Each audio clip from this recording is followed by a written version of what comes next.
Hey everybody, Poopcake here, and we're back with a new episode of Mapmaking. This episode will be a bit shorter because last week I accidentally released the wrong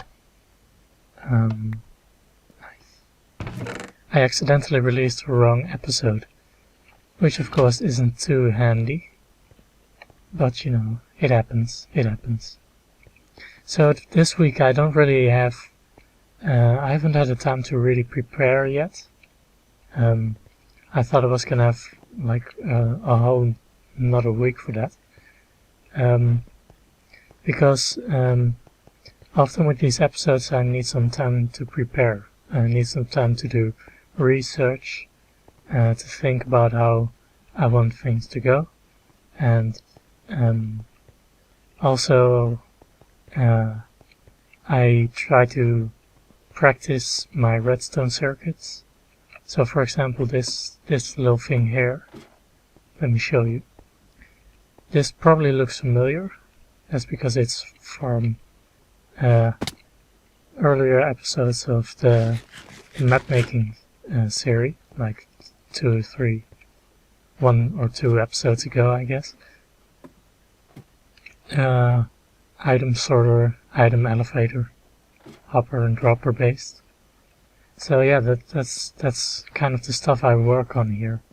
The thing is, I do need to do a lot of research because this is the first time I've ever done an adventure map, and it's all very new to me.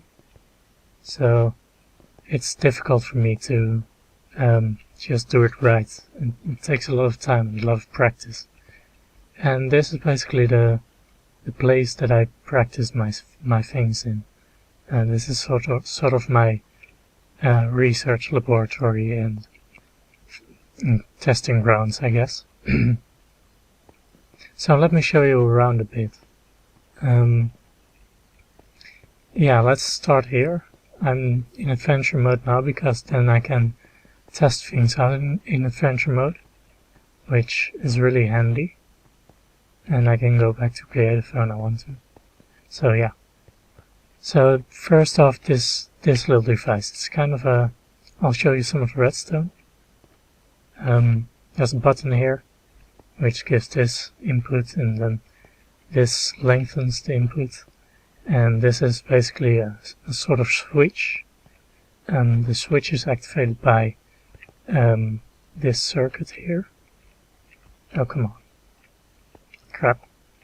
This circuit here, this memory latch, which is this little 3x3 square,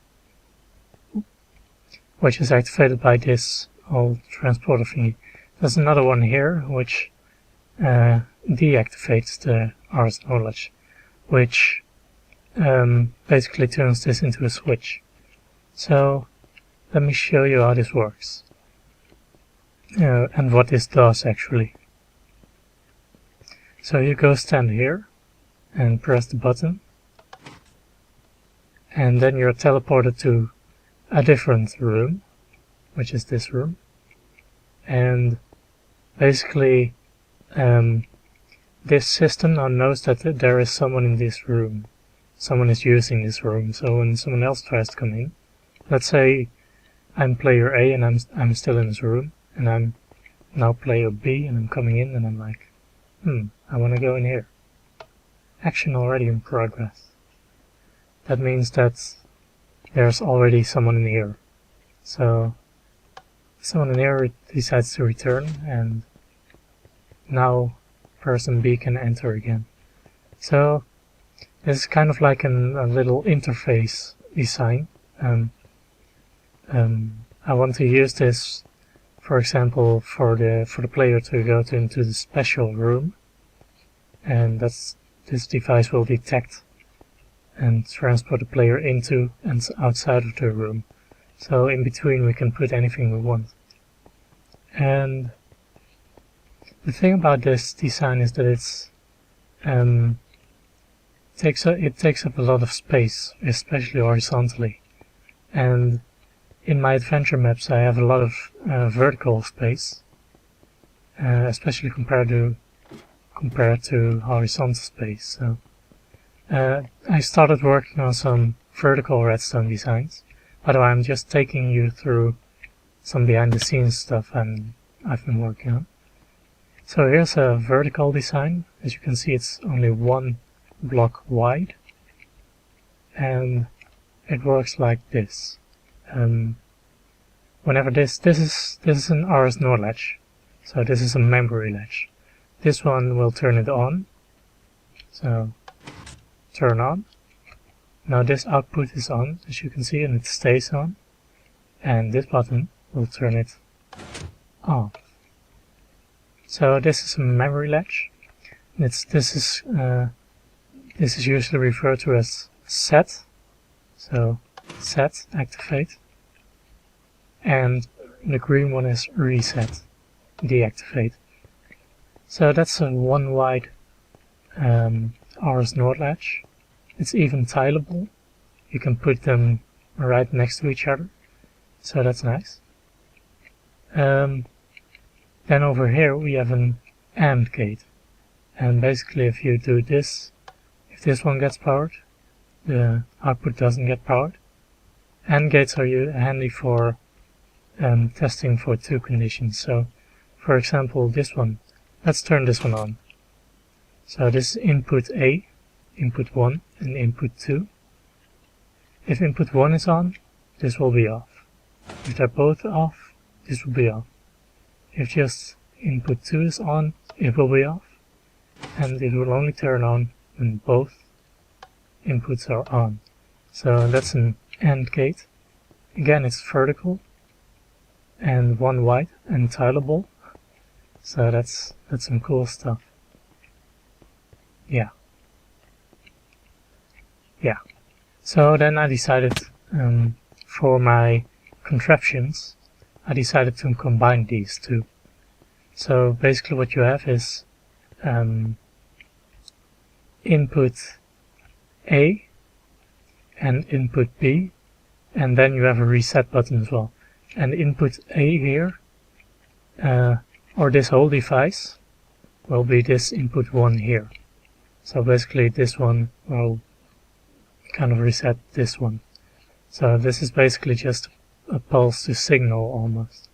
So kind of what this does. So this is the final design.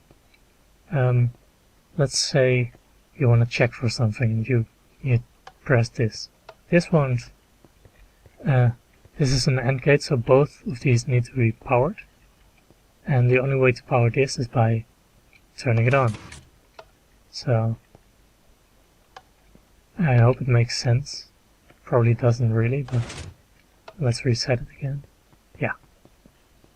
So it's kind of abstract. I don't think I've really explained it very well, but luckily I have something that shows you a bit better how it works. Let's say I have an input device. So basically I want to press a key, and then for example this is kind of like a piano that you can program. So for example if I want note A to play, I can do this, and then the system, oh come on,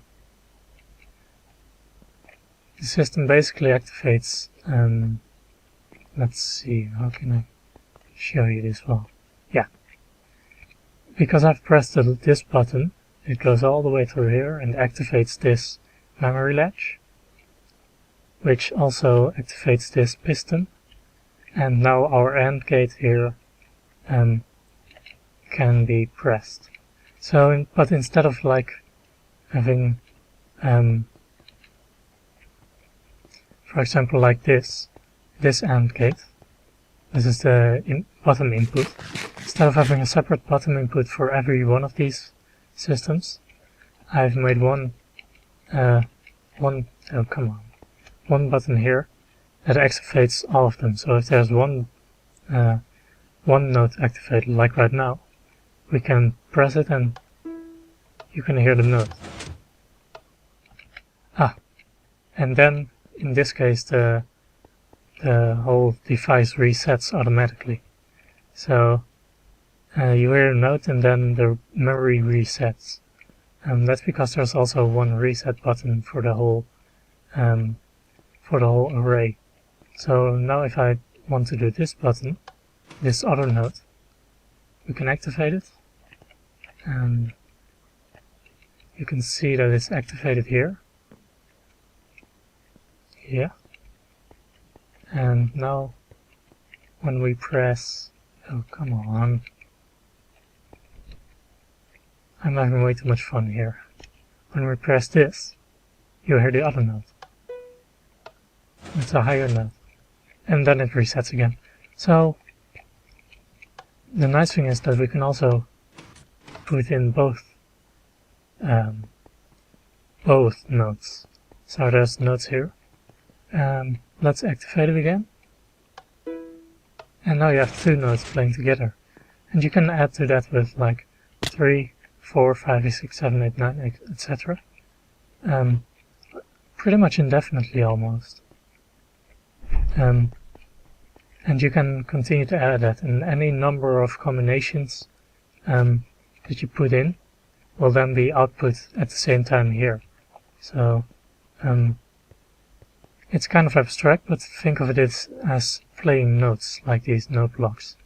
Now for our map making, that's not very super relevant, these notes, but we can use the same ideas to expand on that and build a larger, almost like a computer. It doesn't really computate anything yet, but it's I guess it's more like a keyboard in a computer. You can put stuff in and then have it tested, basically, and then the output comes out on the other side, and here you can combine it with logic gates and whatnot to check for stuff. So for example, if I want only the bottom ones to be, or all the bottom ones to be on, we can connect it all here with AND gates, and then when we press a button here, it will the system will output and check for any matches almost. It's very abstract, it's almost like programming, but only with more physical stuff. So this works pretty much the same way. I'm just going to press some random buttons here. You can hear the little pistons going off in the distance. Let's take a look here. So we've pressed 5 buttons, 5 pistons are now activated, which means there's a certain combination of things that is here that is now that can now be activated. So let's do that. Let's activate it here, and we'll see what happens on the other side. Actually, let me show you from this side. So I'm going to press this button, and you can see some of these go off, but not all of them. And the ones that go off are the same ones that we pressed here. So yeah, that's basically the device I've been working on for the last week. I want to implement this in the adventure map in a way. Probably not this complicated yet, because this kind of stuff really works better in more complicated maps. But yeah, that's a sneak preview of what's to come next week. Probably. I'm not completely sure yet. Yeah. So anyways, that's pretty much everything I wanted to show. I've got some other stuff here, like that little building and these contraptions. Oh dear. I'm not gonna get up these contraptions, but I'll leave these for a later date when I've worked them out better. God damn it. You know what, I'm just gonna quit it here. Yeah. See you guys next week. Please leave a like if you liked it, and subscribe if you liked subscribing, and leave a comment, and just do everything that just give me money. Just do that. Just give me the money. See you guys next week.